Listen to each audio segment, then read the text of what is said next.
Hey everybody, Nico here, just following up on our biodynamic grapes that we have pressed with our hands and turned into a wild ferment wine. So you can see there's not a lot of bubbles going on now at this point, so we can safely say that fermentation is just around stopped. Now if you were to take some refractometer measurements, you probably find a little residual sugar, but for our purposes, we're just not going to care about that. I'll show you why.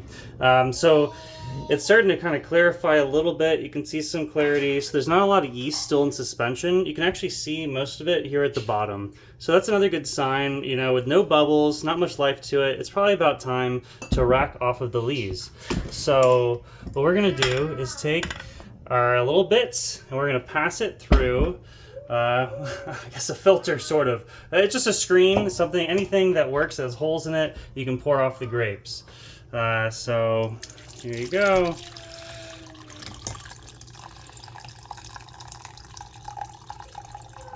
So anybody who has any sort of kitchenware, anything, you know, there's a million ways to make wine at home. It's really easy. You don't have to have expensive equipment. You know, you're simply pouring off of the yeast here, pouring it out into there, and expect it to be really cloudy. It's going to have a lot of sediment, a lot of dead yeast kind of in suspension. This is effectively the first racking, so we are technically going from primary into secondary in this step. And you can kind of gently squeeze everything, get all the grapes out, and just really pull it off of that dead, you know, that waste, that sediment. So, you know, kind of get it out of there.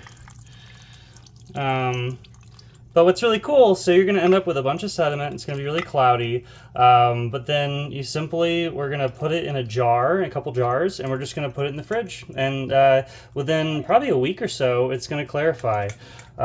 So I'm not going to make you watch the whole thing, but I'm just taking all the little grape skins out of this, putting it in the strainer, squeezing it with my hands, and getting the liquid. So stay tuned next week. And you'll probably see this cloudy mess turn clear, and then we'll have wine. Cheers.